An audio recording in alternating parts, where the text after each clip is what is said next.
And the things that I never would know. Some of my knees is cold. We don't break the code. We just make the code. Fuck, we don't break those. Pogba, a player that had the most audacious talent and someone who was essentially becoming the legend. But at his very critical prime time, he got suspended, and that fate of becoming the ultimate Hall of Famer changed dramatically. And now, he has experienced more in his 13 years as a professional footballer than most people have or ever will in a lifetime. A World Cup title, 4 Italian domestic league trophies, plus a slew of individual and team awards that could fill up a penthouse apartment on the Champs-Élysées. Pogba has been facing a worse nightmare. A 4-year ban from the game handed down by NATO Italia, Italy's sports anti-doping authority. But guess what? The nightmare is over, because Pogba is probably coming sooner than expected. As they say in the great stories of legends, a wounded giant is back, and he looks grateful and relieved to see a shaft of light at the end of the dark tunnel in which he has felt trapped for so long. So how did he go from being at the pinnacle of football to scarcely participating in recent years? Let's take a look at Paul Pogba's career highs and lows. Paul Pogba was born on March 15, 1993, in Lagny-sur-Marne, France. Pogba was born to Guinean parents and has 2 older brothers, Florentine and Matthias Pogba, with whom he had a close relationship until recently. Yes, Paul and Matthias's relationship is obviously broken. Anyway, back to football. Paul grew up in a very poor section in France, which was practically the neighborhood. Instead of indulging in gang-related activities, he fell in love with football and excelled at it from an early age. Paul Pogba started playing for Roissy-en-Brie when he was 6 years old. Then, when he was 13, he joined Torcy and became captain of the under-13 squad. After just 1 season, he was scouted to join professional French club Le Havre, and in his 2nd season, he was named captain of the under-16 team, which was quite successful. While playing for Le Havre, Pogba was already regarded as one of the world's youngest and brightest talents, receiving interest from Arsenal, Juventus, and Manchester United. In 2009, Pogba stated that he would leave Le Havre to join Manchester United's youth academy. However, this sparked some controversy because Le Havre was startled that Pogba accepted the transfer without alerting the club. The French club was so outraged that they issued an official statement denouncing the Pogba family and Manchester United, even asking FIFA to look into the matter. After much back and forth, Manchester United was cleared of any wrongdoing, leaving Le Havre with no alternative but to reach an agreement with Manchester United for Pogba's transfer. Paul Pogba's career has already been fraught with controversy, and believe me, this is only the beginning. Pogba was killing it for Manchester United's youth teams. He finished his debut under-18 season with the English club, scoring 7 goals in 21 games to assist United win some titles. A year later, he was promoted to the club's reserve squad, where he excelled in midfield.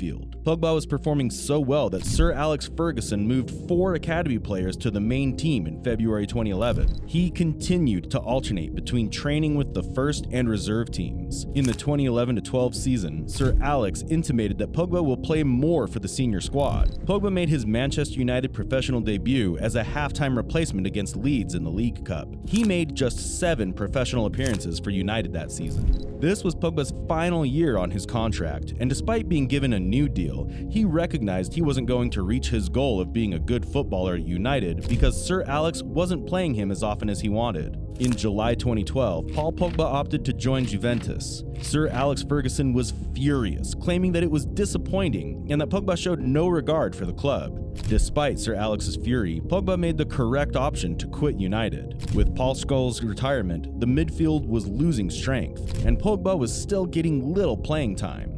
Moving on to Juventus was a wise decision for him. Pogba quickly established himself as a first-team player after joining Juventus. His first competitive debut for the Italian club came against Chievo, when he started and played the entire 90 minutes. He was also routinely playing Champions League games for Juventus, where he played a more important role than he did at United.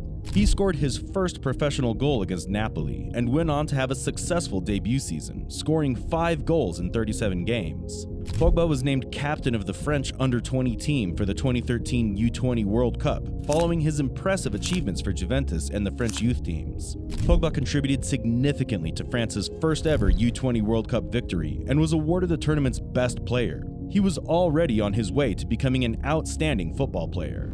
Pogba continued to flourish in the 2013-14 season, scoring 9 goals and providing 16 assists in 51 games, while appearing in practically every Juventus game. He won the Golden Boy Award in 2013, which recognized him as Europe's greatest young player at the time. The Guardian also rated him one of Europe's 10 most promising players. Pogba was becoming a key player for Juventus, helping them win back-to-back Series A titles and get to the Europa League semifinals. Pogba's performance extended into the 2014 World Cup, where he appeared in France's opening game against Honduras and assisted in a 5-2 victory over Switzerland. He scored the opening goal against Nigeria in the round of 16, earning Man of the Match and the tournament's Best Young Player award. It seemed evident that Pogba would be the next major football sensation. Juventus got a new manager, Massimiliano Allegri, for the 2014-15 season, but Pogba continued to excel, scoring 10 goals and assisting 11 times in 41 appearances. At 21 years old, he was the youngest player on the 2014 Ballon d'Or shortlist. He also won the Bravo Award for the best under-23 player in European tournaments and made his 100th Juventus appearance that season. However, in the Champions League round of 16 against Borussia Dortmund, Pogba sustained his first big injury, a hamstring strain that kept him out for 2 months. He returned just in time for Juventus Champions League semifinals against Real Madrid, when he provided a critical assist to advance the team to the final. Although Juventus fell to Barcelona in the final, Pogba had a remarkable season and was named to the 10-man shortlist for the UEFA Best Player in Europe award. Before the 2015-16 season, Pogba was given Juventus' prestigious number 10 shirt, which had previously been worn by legends such as Alessandro Del Piero, Roberto Baggio, and Michel Platini. Juventus envisioned Pogba as the club's future face. Pogba rose to the task of taking on additional midfield responsibilities after Andrea Pirlo left the club in 2015-16, scoring 10 goals and providing 13 assists in all competitions to help Juventus win another domestic double. Pogba was named to France's Euro 2016 roster, although he received criticism throughout the group stage. He silenced his detractors by scoring in the quarterfinals against Iceland and assisted Antoine Griezmann in the semifinals against Germany. Despite France's loss against Portugal in the final, Pogba had a successful tournament overall. 1 month after Euro 2016, Pogba was the subject of heavy transfer speculation. Despite being expected to be a crucial player for Juventus for years to come, Manchester United made a world record bid of 105 million euros to bring him back to Old Trafford. Juventus could not refuse the deal, and Pogba returned to Manchester United. Pogba's first season back at Manchester United did not go smoothly. In 51 games, he only scored 9 goals and provided 6 assists. He lacked tactical discipline at times, and English pundits harshly criticized him.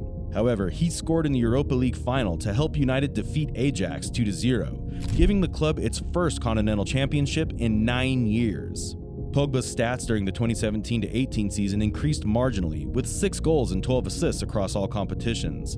However, he fell out of favor with manager Jose Mourinho, who began to prefer Scott McTominay to him. Despite this, Pogba had a memorable moment that season, scoring twice to prevent Manchester City from winning the Premier League title over United. Despite some injury difficulties and uneven results, Pogba was included to the 2018 France World Cup squad. He was instrumental in helping France win the World Cup, scoring in the final against Croatia and demonstrating that his world-class quality was still intact. Pogba had his most prolific season to date in 2018-19, scoring 16 goals and assisting 11 times in 47 appearances. However, after such a successful season, Pogba's fortunes began to decline. He suffered with an ankle ailment in the 2019-20 season, appearing in only 22 games and scoring once.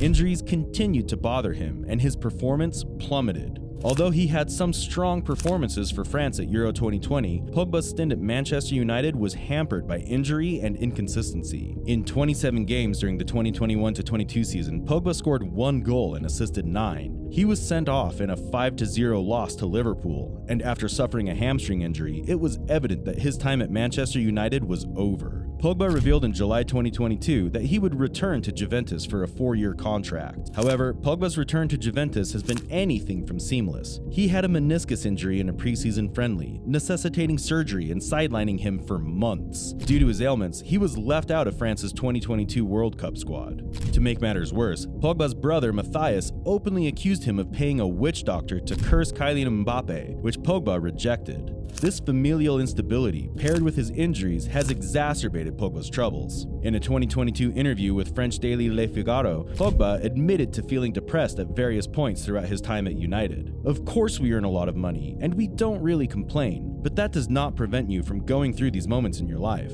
like the whole world, which are more difficult than others," he told the audience. "In football, it's not acceptable. But we're not superheroes, we're only human beings." Pogba's personal issues worsened in 2022, when he was the target of an alleged extortion plan that resulted in the arrest of 5 persons, including his brother Matthias, who was later released. Pogba claimed in an interview with Al Jazeera before the positive test was revealed that money transforms people. It has the potential to sever ties between families. It can spark a war. "Sometimes I was alone and thought, I don't want money anymore. I just don't want to play anymore." Such thoughts of surrender may have been more easily expressed when the choice of playing was not available, and the hope of a return looked so far. But whether at Juventus or elsewhere, Pogba sees a road back. He was inspired not just by the CAS decision, but also by the public and private support he's received. The response from Kylian Mbappe and others on Pogba's Instagram page just shows the midfielder's incredible popularity in the game. I mean, he is still a beast, isn't he? He was also greeted warmly when he arrived at the Alliance Arena on Sunday afternoon to see Juventus' 1-1 draw with Cagliari. He shared an Instagram photo of himself hugging former teammate Giorgio Chiellini, thanking him for his support. Pogba has the kind of charisma that always evokes affection and goodwill. When he was at his peak, his infectious, passionate personality contributed to his personality and also as a player. He will hope that following verdict, he can come again back to the ring. There are still many issues to be resolved, honestly. If he cannot return to Juventus, where will he go? Finally, there is light at the end of the tunnel, and perhaps he's coming back.